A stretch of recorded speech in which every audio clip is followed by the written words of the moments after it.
시청자, 국가가 직접 운영하는 기관이 14억 명이 매일 먹는 기름을 석탄 화학물질을 실었던 탱크에 그대로 부었다면 이걸 사고라고 불러야 할까요? 아니면 설계라고 불러야 할까요? 지금부터 드리는 이야기는 더러운 유조차 한 대를 잡았다는 이야기가 아닙니다. 그 유조차가 왜 단속 대상이 아니었는지에 관한 이야기입니다. 2024년 여름 중국에서 한 운전사가 이런 말을 했어요. 세척하면 돈이 드니까 안 하고 그냥 싣는다. 업계에선 다 그렇게 한다. 이 5글자 다 그렇게 한다가 오늘 영상의 핵심입니다. 여기서 2가지만 먼저 물어보겠습니다. 첫째, 이 운전사는 왜 이 말을 하면서 죄책감이 전혀 없었을까요? 둘째, 이 엄청난 일을 왜 정부가 아니라 신문 기자 한 명이 먼저 알아냈을까요? 이 2 질문을 따라가면 표면에서는 안 보이던 그림이 나옵니다. 오늘은 3층을 차례로 내려가겠습니다. 무슨 일이 있었나? 왜 아무도 막지 않았나? 그리고 이게 왜 우리 한국 식탁과 연결되나? 먼저 분명히 해두죠. 이건 단순히 더러운 유조차 한 대의 문제가 아닙니다. 법이 허용한 구조의 문제입니다. 뉴스에서는 중국 식품 또 사고라고 한 줄로 지나갔어요. 그런데 이게 왜 그 악명 높은 멜라민 분유 사태보다 더 무섭다는 건지 그 구조까지 짚은 보도 혹시 보신 적 있으세요? 거의 없습니다. 미국 워싱턴 포스트는 이 사건을 두고 멜라민 이후 중국 최악의 식품 안전 스캔들이라는 취지로 보도했습니다. 그런데 저는 그 표현조차 실제보다 약하다고 봅니다. 멜라민은 특정 분유 제품에 한정된 일이었어요. 그런데 이번 건은 전국의 식용유 유통망 전체를 건드리는 문제거든요. 왜 그런지 지금부터 한 층씩 내려가 보겠습니다. 자, 첫 번째 층입니다. 무슨 일이 있었나? 7월 초 중국의 한 신문 기자가 유조차 한 대를 따라붙습니다.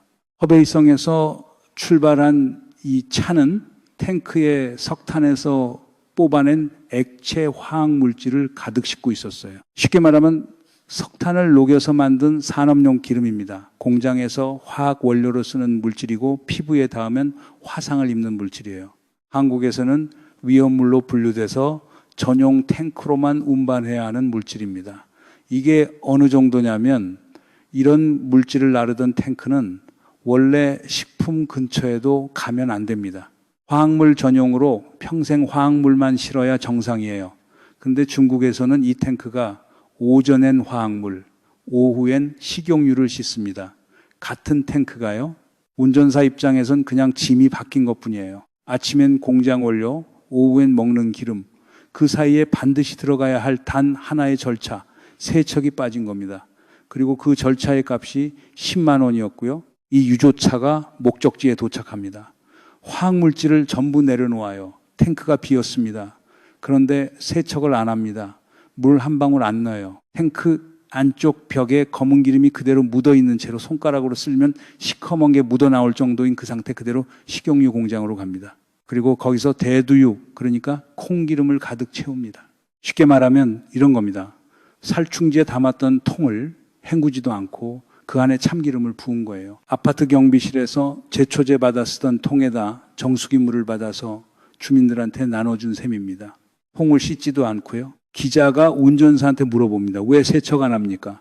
운전사가 답해요. 세척하면 500위안에서 1000위안 듭니다. 한국 돈으로 10만 원에서 20만 원이에요. 안 하면 그만큼 남으니까 안 합니다. 다들 그렇게 합니다. 이 한마디의 구조가 전부 드러납니다. 숫자로 한번 따라가 볼까요? 유조차 한 대가 하루에 왕복 2번만 뛰어도 세척비 20만 원에서 40만 원이 굳습니다. 한 달이면 600만 원에서 1200만 원, 1년이면 7천만 원에서 1억 5천만 원이에요.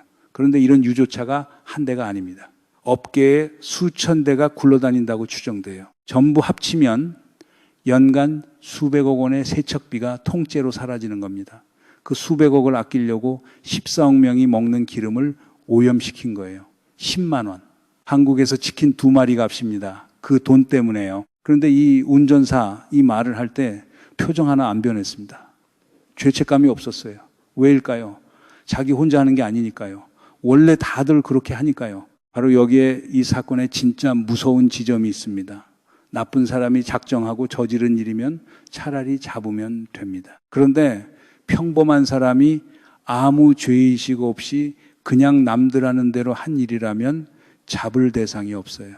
모두가 조금씩 나눠 가진 책임은 결국 아무도 안 지는 책임이 되거든요. 그런데 더 충격적인 건 따로 있습니다.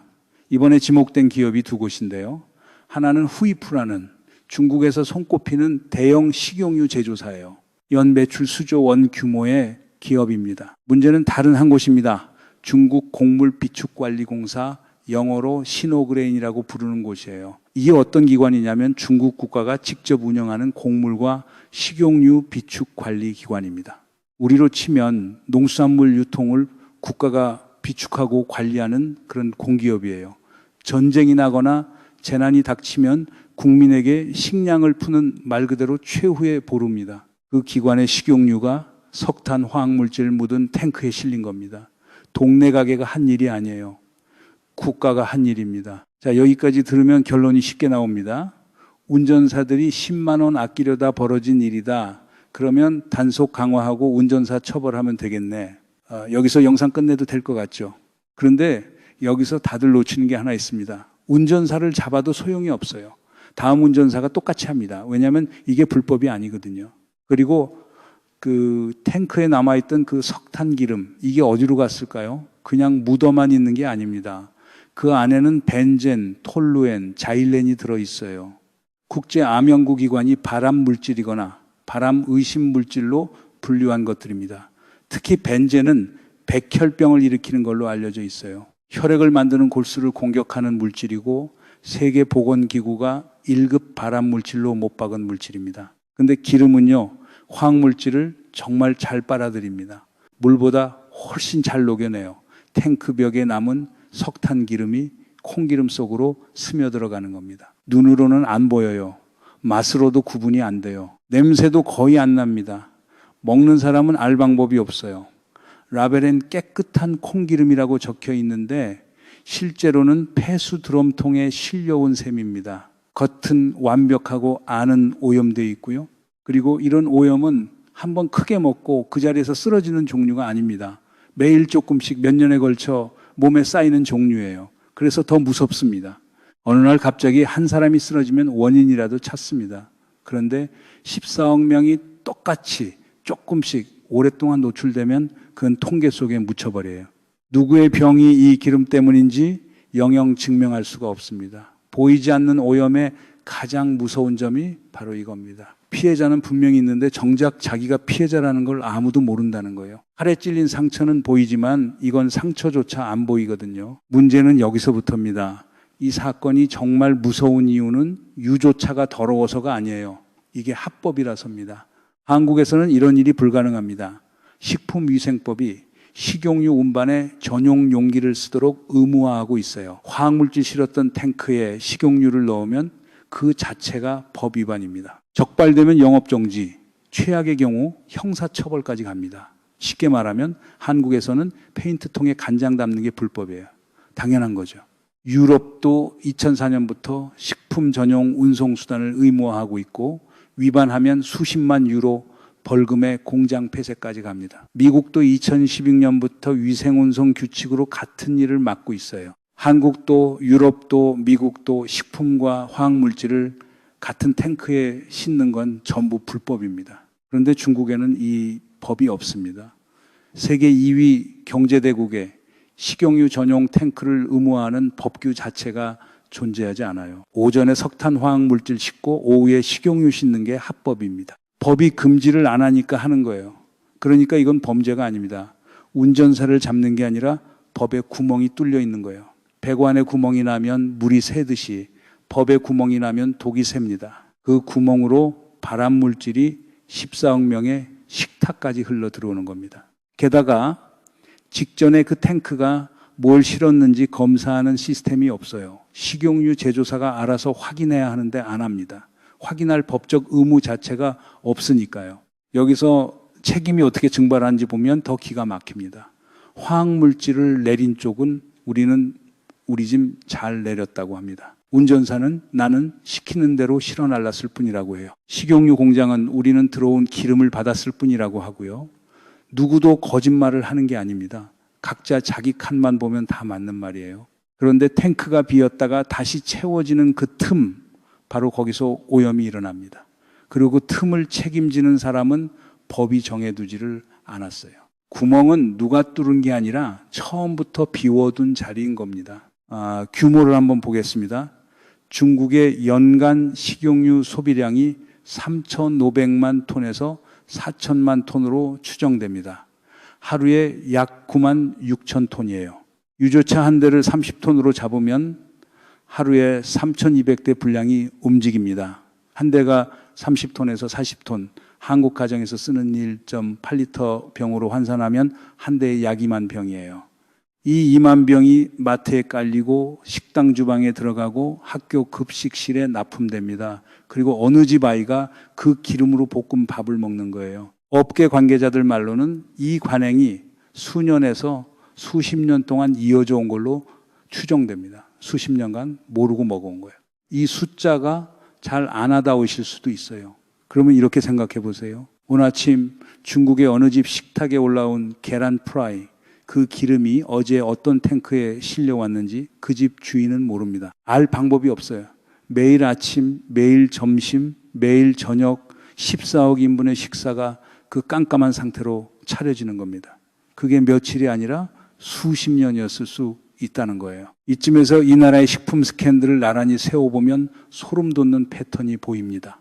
2008년 멜라민 분유 사태 기억하시죠? 분유 회사들이 단백질 함량 검사를 통과하려고 플라스틱 원료인 멜라민을 분유에 탔습니다. 검사기를 속이려고요.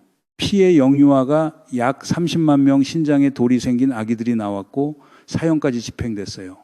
가장 큰 기업이던 산루그룹은 하루아침에 파산했습니다. 정부는 식품안전법을 전면 개정하겠다고 선언했어요. 다시는 없을 거라고 약속했습니다. 그 약속 지켜졌을까요?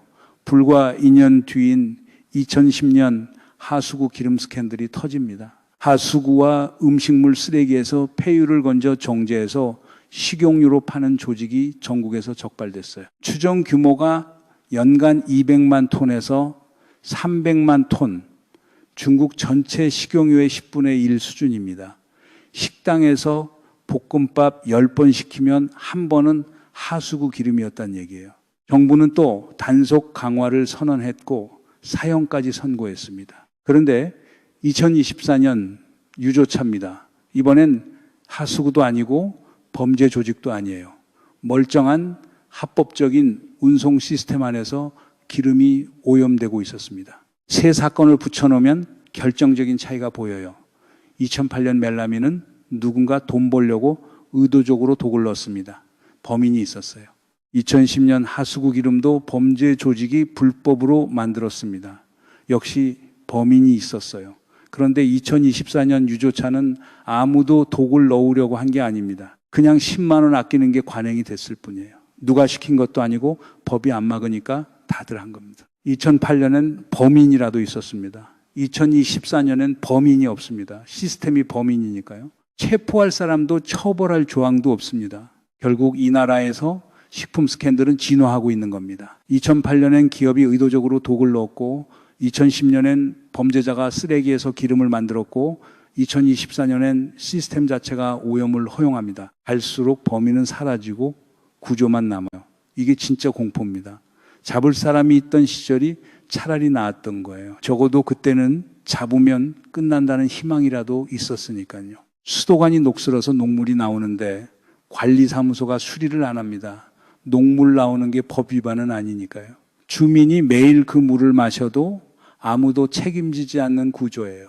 그런데 이 아파트에 14억 명이 살고 있습니다. 멜라민은 제품만 바꾸면 됐어요.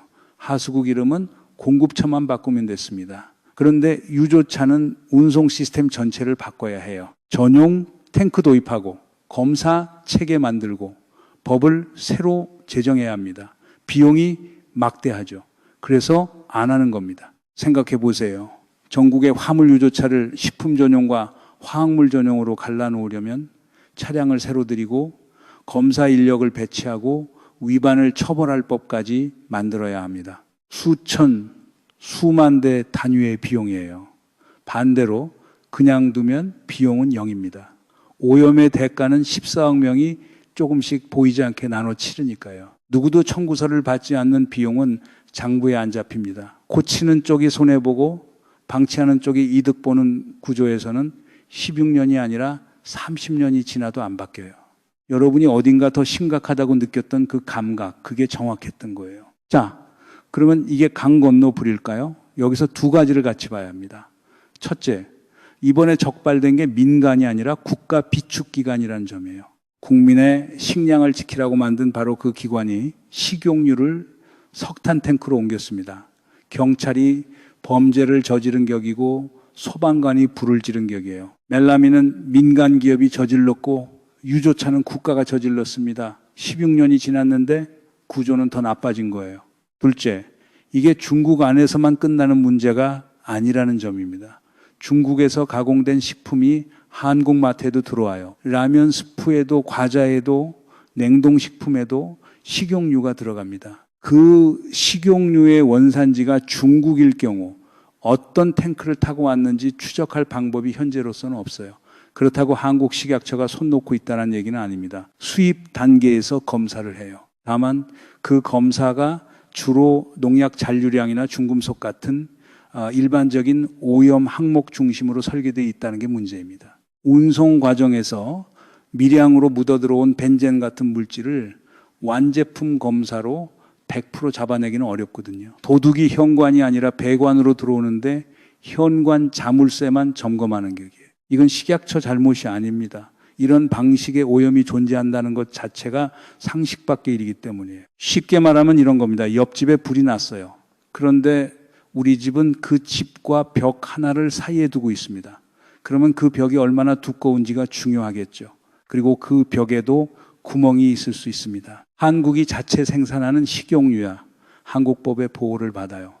진짜 문제는 가공식품입니다. 어떤 과자에 들어간 식물성 유지가 어느 나라에서 어떤 탱크에 실려왔는지를 소비자가 라벨만 보고 알 수 있을까요? 못합니다. 세계화된 식탁이라는 말은 옆집 부엌이 우리 부엌과 배관으로 연결되어 있다는 뜻이기도 해요. 벽이 있다고 안심할 게 아니라 그 벽에 구멍이 없는지를 물어야 하는 겁니다. 여기서 한 가지 짚고 갈 게 있습니다. 중국은 GDP 18조 달러, 한국의 10배가 넘는 세계 2위 경제 대국이에요. 유인 우주선을 쏘고 달 뒷면에 착륙하고 전기차를 세계에서 가장 많이 만드는 나라입니다. 그런 나라가 14억 명이 먹는 기름을 관리하는 시스템에는 가장 기본적인 안전장치 하나가 빠져 있어요. 우주까지 갔는데 식탁은 못 지키는 나라인 겁니다. 이건 기술력의 문제가 아니에요. 우선순위의 문제입니다. 우주 개발엔 수조 원을 쓰면서 식품안전법규 하나 만드는 데는 16년이 넘도록 손을 안 대고 있는 거죠. 처음에 제가 이런 질문을 던졌습니다. 이걸 사고라고 불러야 하나, 설계라고 불러야 하나, 이제 답이 보이실 겁니다.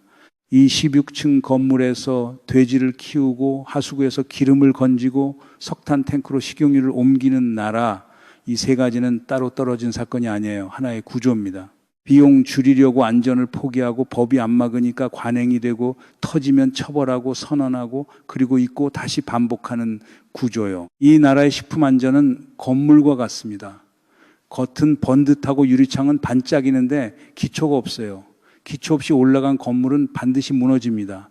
문제는 언제 무너지느냐가 아니라 무너질 때 그 안에 14억 명이 있다는 것. 그리고 이번에도 이 사실을 처음 알린 건 정부가 아니었습니다. 신문기자 한 명이었어요.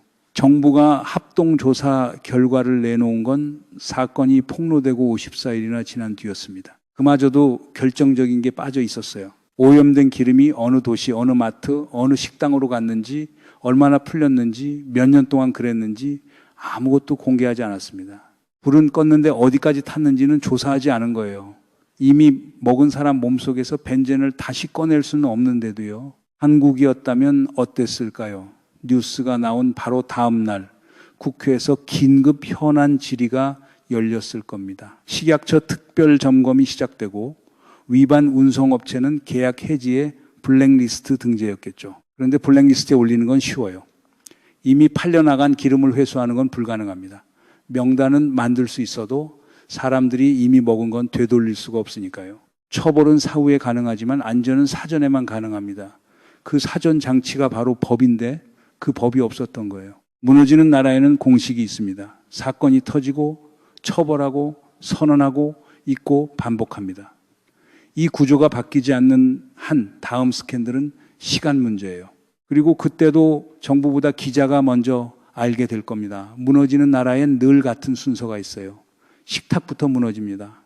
오늘 이 구조가 조금이라도 새롭게 보이셨다면 구독과 좋아요로 남겨주세요. 다음 편에서는 이 문제가 우리 식탁까지 어떻게 더 가까이 와 있는지 한 걸음 더 들어가 보겠습니다. 여러분들 이 사안을 어떻게 생각하십니까? 여러분들의 견해를 댓글로 많이 남겨주시기 바랍니다. 감사합니다.